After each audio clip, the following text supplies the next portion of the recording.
Salam alaikum. Je vais essayer de vous donner un petit résumé sur la nomenclature de quelques fonctions organiques. Avant de commencer, il y a un tableau qui résume la nomenclature de toutes les fonctions organiques. Ce tableau se trouve dans la page 49 dans le polycopie de cours de chimie organique. On commence par la première fonction. La première fonction, c'est l'acide carboxylique.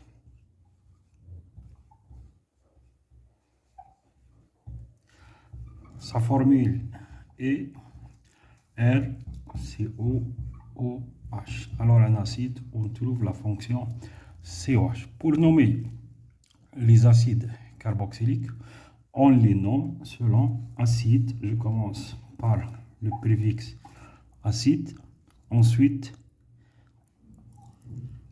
on le nomme selon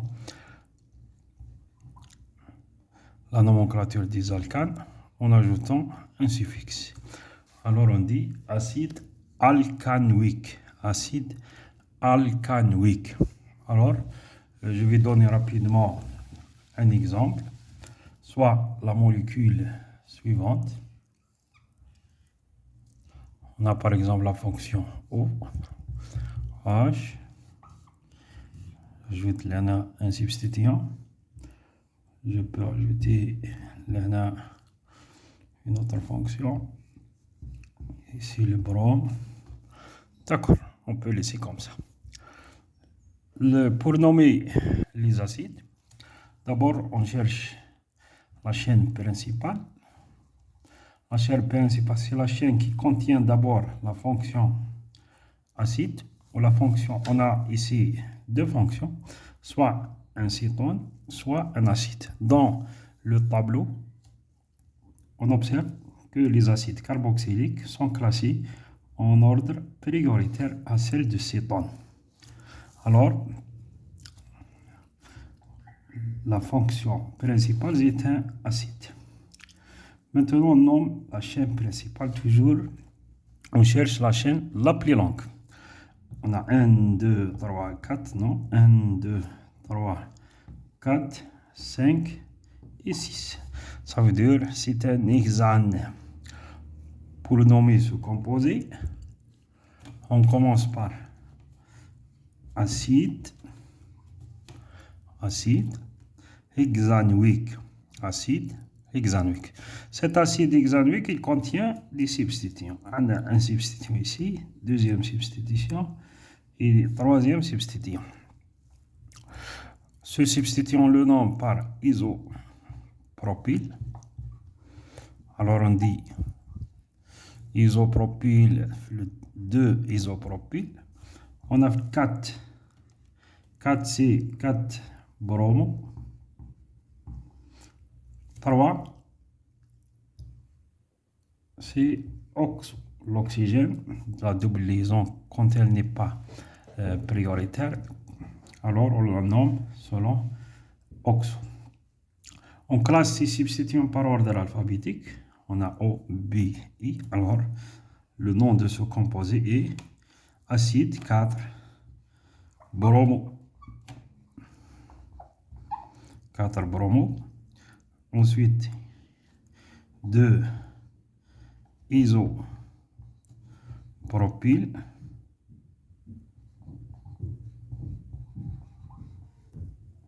Isopropyl. 3 oxo. Comme on a dit, 6 hexanoïque.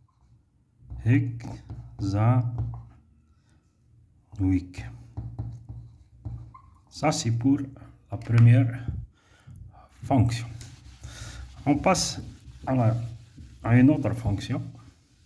Par exemple, les esters ou les anhydrides. Anhydride acide. Anhydride acide. Ce sont des dérivés d'acide. Un anhydride acide possède une fonction de cette forme, on le nomme par anhydride. D'abord, un anhydride, il possède un seul oxygène ici. On le nomme par anhydride alcanoïque. Alcanoïque, deux fois. Alcanoïque. Si les deux substituants, les deux alcanoïques sont les mêmes, alors on peut les nommer directement par anhydride alcanoïque. Par exemple, comme l'anhydride acétique qu'on allait utiliser dans la synthèse de l'aspirine. Maintenant, je vais donner un exemple.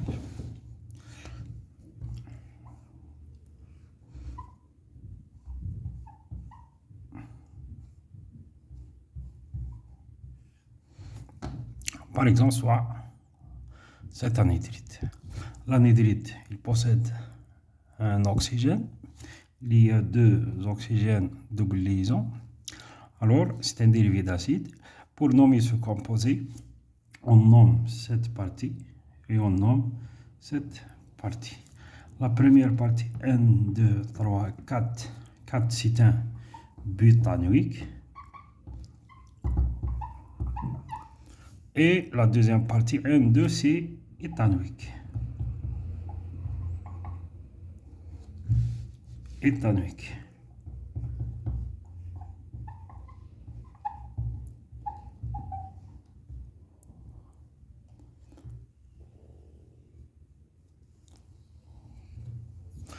D'accord, éthanoïque. Alors, pour nommer ce composé, on commence par anhydride.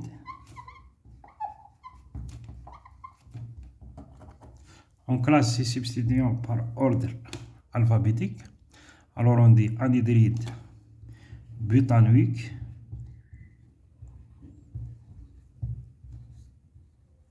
éthanoïque.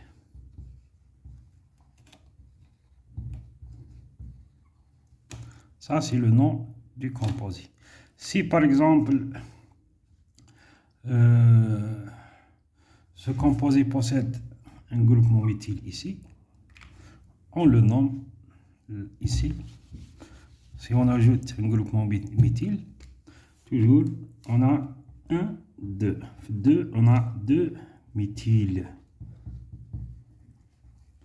Alors on dit anhydride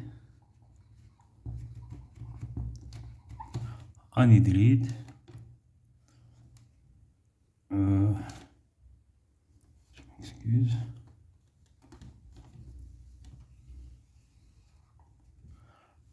Anhydride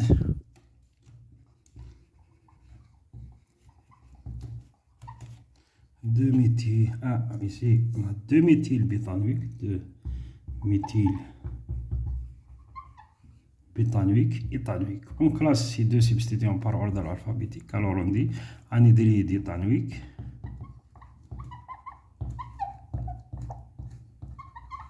anhydride éthanoïque, 2 méthyl butanoïque. Et comme ça. Ça, c'est pour la nomenclature des anhydrides acides. On passe à une autre fonction. On a les halogénures d'acide. Les halogénures d'acide. Halogénure. Il possède une fonction acide. Sa forme est RCO. C'est un dérivé d'acide. À la place de OH, on met un halogénure.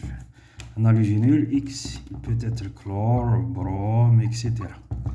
Alors, pour nommer ces halogénures d'alkyle, on les nomme selon halogénure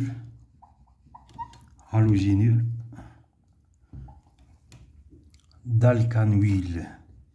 D'alcanhuile.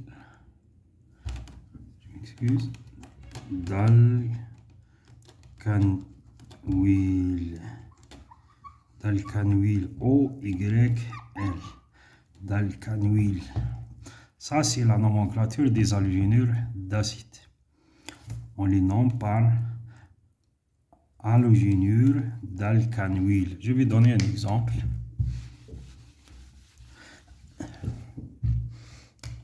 Soit un exemple simple.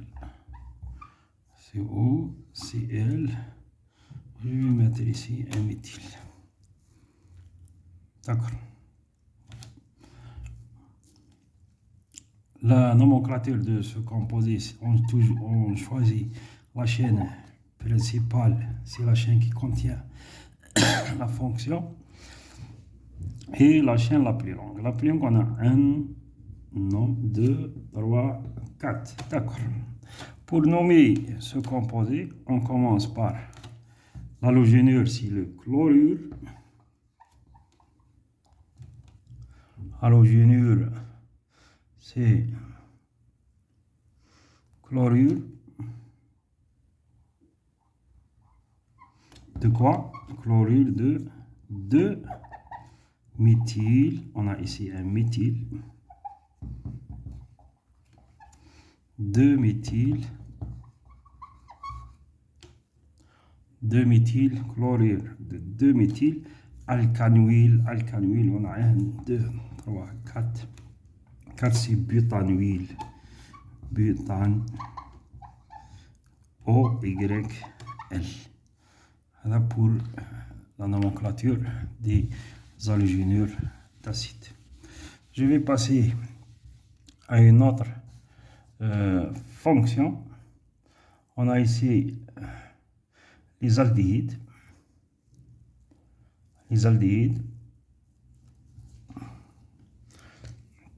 Un aldéhyde, il possède la fonction RCOH. Pour nommer ces aldéhydes, on les nomme selon la nomenclature alcanal. Alcanal, la terminaison al, au nom de l'alcane. Alcanal. Je vais donner un exemple. Soit ce composé, c'est un, on a ici un chlore, on a ici un CH3, on a ici par exemple COH aussi. La fonction aldéhyde, on observe que cette molécule possède deux fonctions aldéhyde, alors on dit dial. La chaîne principale contient un carbone, 2, 3, 4, 5.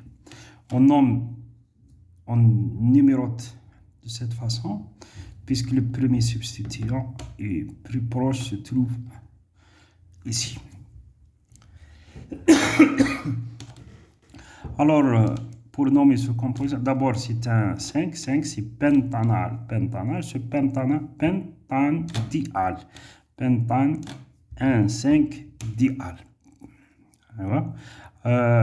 On commence par la nomenclature des substituants. On a le 2 chloro et le 3 méthyle. On commence par 2 chloro, 3 méthyle,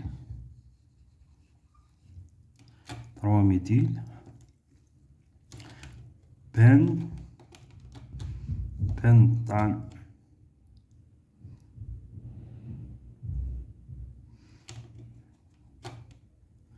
1, 5 dial.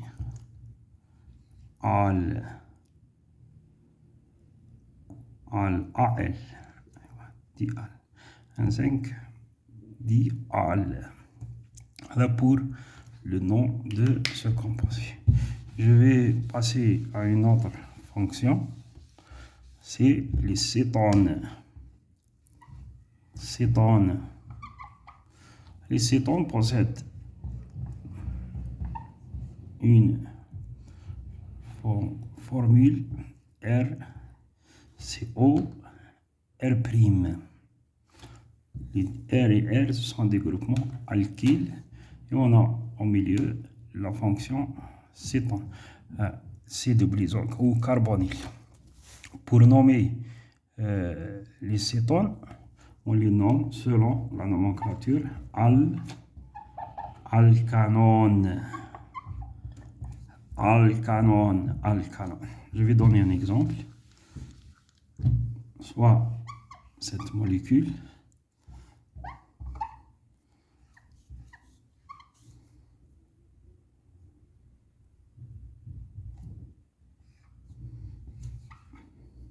par exemple.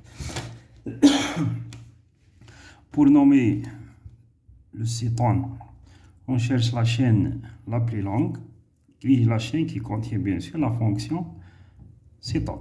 On a 1, 2, 3, 4, 5, 6, 7. On peut nommer dans les deux sens, soit dans ce sens ou ce sens. Toujours on choisit le sens où la fonction porte l'indice le plus faible. Alors, la fonction cétone porte l'indice le plus faible dans ce sens. C'est pas dans ce sens. Alors, on numérote 1, 2, 3, 4, 5, 6 et 7. 7, c'est un heptane. Notre heptane possède un substituant chlore. Alors, on commence par le substituant 5 chloro. 5 chloro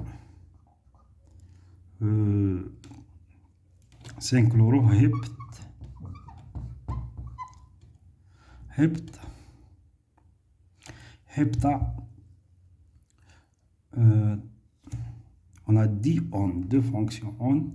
La première se trouve le carbone numéro 3, 4, 10 onnes, O-N-E. Alors on dit 5 chloro, hepta, 3, 4, 10 onnes. Ça c'est pour la fonction cétone. On passe à une autre fonction, l'alcool. Alcool, il possède la fonction ROH. Pour nommer les alcools, on les nomme selon la nomenclature alcanol. La terminaison ol. Je vais donner un exemple sur ça. On a OH.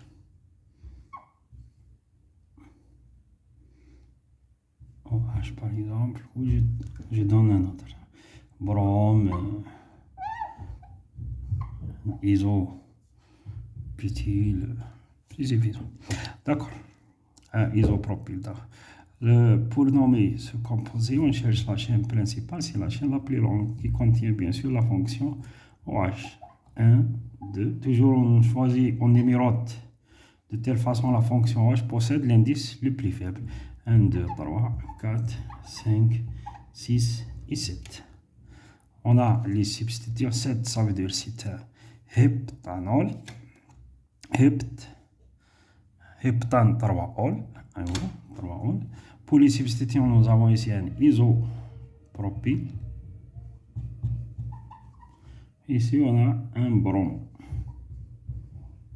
On classe les substituants par ordre alphabétique. Iso et bromo B. Alors, on commence par 6 bromo. 6 bromo. Ensuite, 4 isopropyl.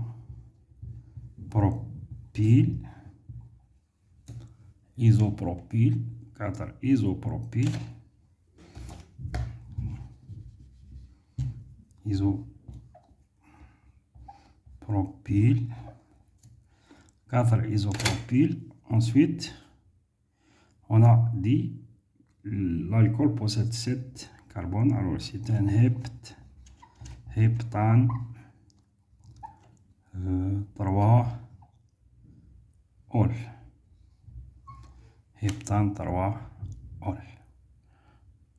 La fonction H se trouve au niveau du carbone numéro 3. Voilà pour la nomenclature des alcools. Je passe à une autre fonction, les amines. Amine. Amine, d'abord c'est quoi amine? Amine, il possède l'atome azote avec 3 substituants. Ces substituants peuvent être différentes. Pour nommer ces substituants, on les nomme, toujours on choisit la chaîne la plus longue qui lie à d'autres substituants. Alors on les nomme par N-alcane,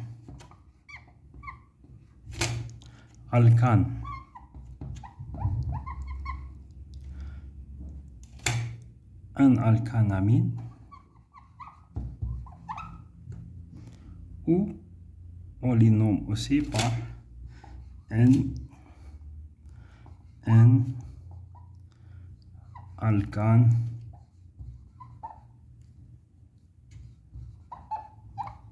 amine. Amine. Je vais donner un exemple pour mieux comprendre. Soit par exemple, on a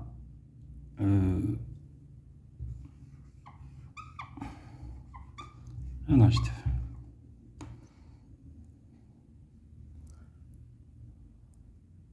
Pour nommer ce composé, on a l'alcane, 1, 2, 3, 4, 5.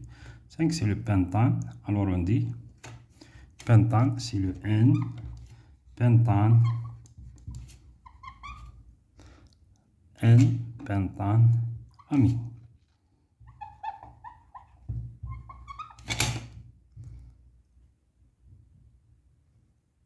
D'accord. Si par exemple un pentane amine, par exemple si on enlève un hydrogène, on ajoute ici un groupement éthyle. Alors comment on va nommer ce composé? On va le nommer par, on dit N, on cherche toujours la chaîne la plus longue, le substituant le plus long. On a ici 2 carbones ici, c'est la chaîne principale, c'est la chaîne qui contient le nombre de carbones le plus élevé. Alors toujours c'est le N-pentane amine, mais on a ici dans le groupement N, on a N-éthyle. N, on nomme ce substituant tout seul, N-éthyle, N-pentane,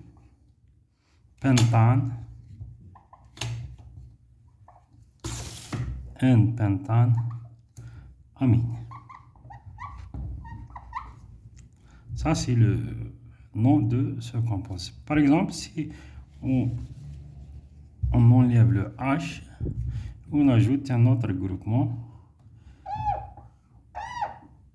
un propyle par exemple. Pour nommer ces composés, je commence par les 2 substituants. On a ici un propyle, on a ici un éthyle,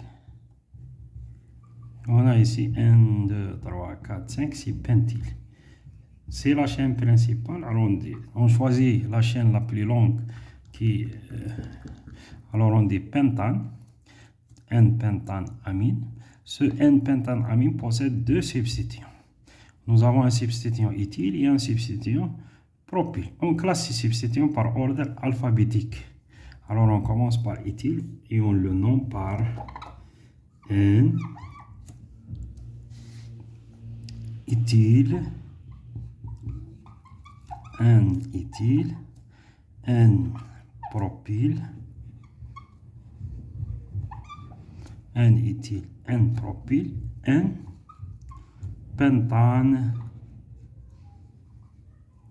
amine, N-pentane amine.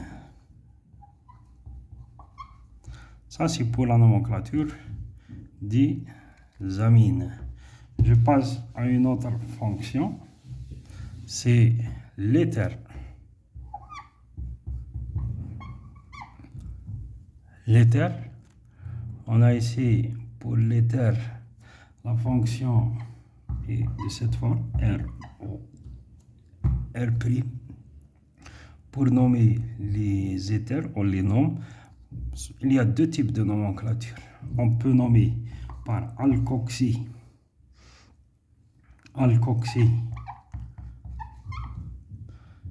d'alcane ou on peut le nommer par oxaalcane.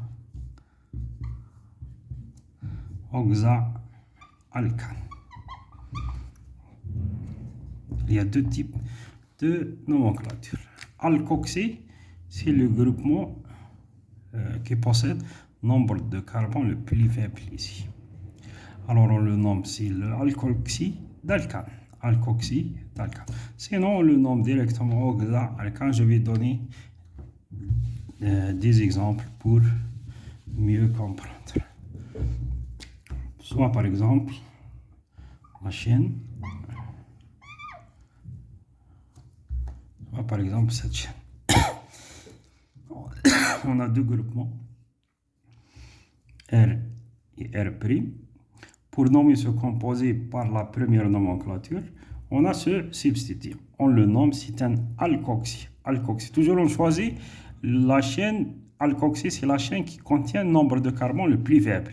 On a ici 2 carbones, ici 1, 2, 3, 4. Alors c'est ça l'alkoxy, parce qu'il contient 2 carbones. Il est plus faible que ce substituant qui contient 1, 2, 3, 4 carbones. Alors c'est l'alkoxy. Alcane, c'est ça. 1, 2, 3, 4, pentane. Alkoxy, on a 1, 2. Étoxy, on le nomme alors selon étoxy. Alors on dit c'est étoxy de quoi? Étoxy de 1, 2, 3, 4 de butane. C'est pas le propane. Étoxy de butane. Ça c'est la première nomenclature. On peut nommer par la deuxième nomenclature. La deuxième nomenclature, on numérote directement la chaîne et on indique la position de l'oxygène. 1, 2, 3, 4, 5, 6 et 7. Alors on le nomme par, on dit 3 oxa, puisque l'oxygène se trouve au niveau numéro 3, alors on dit 3 oxaalcane. Alcane c'est 7, alors heptane. Alors nous avons deux types de nomenclature. On peut nommer par cette nomenclature, c'est le 3 oxaheptane, ou par l'autre nomenclature. Ça c'est pour les éthers. On termine par les peroxydes. Un peroxyde d'abord, il possède une fonction de cette forme. Il possède 2 oxygènes et 2 substituants différents. Ils peuvent être différents ou non. Pour nommer ce composé, on le nomme selon peroxyde d'alkyle.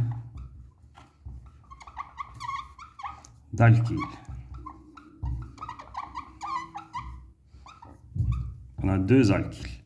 Un peroxyde d'alkyle, peroxyde d'alkyle. Je vais donner un exemple. Si les deux substituants sont les mêmes, on nomme alkyle une seule fois. Je vais donner un exemple. Nous avons on a ici 2 carbones. Alors comment on va nommer ce composé? On le nomme par peroxyde. Le nom de l'alkyle c'est 1, 2, c'est l'éthyle d'éthyle. Puisque nous avons le même substituant, alors on ne répète pas le nom de l'alkyle. On dit directement c'est le peroxyde d'éthyle. Si par exemple les deux alkyles ne sont pas les mêmes, soit par exemple ce composé,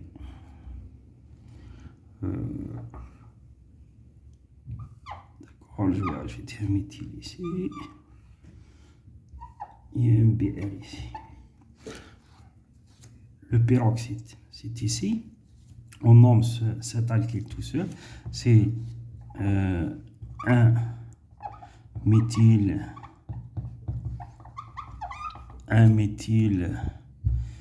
éthyle. Et l'autre, c'est le 1' ou le 1 bromo.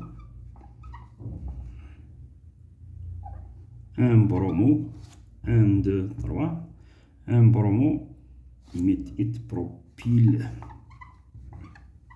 Nous avons les deux substituants.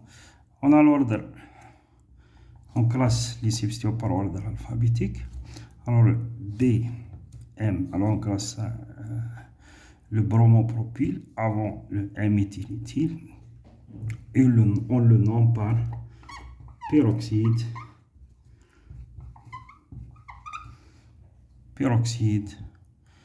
de 1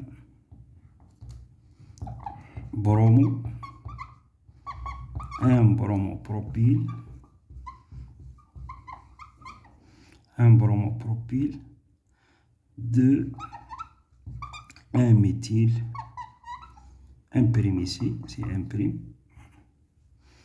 1' méthyle éthyle. Ça, c'est pour la nomenclature des peroxydes. Et on termine ici. Et je vous souhaite une bonne révision.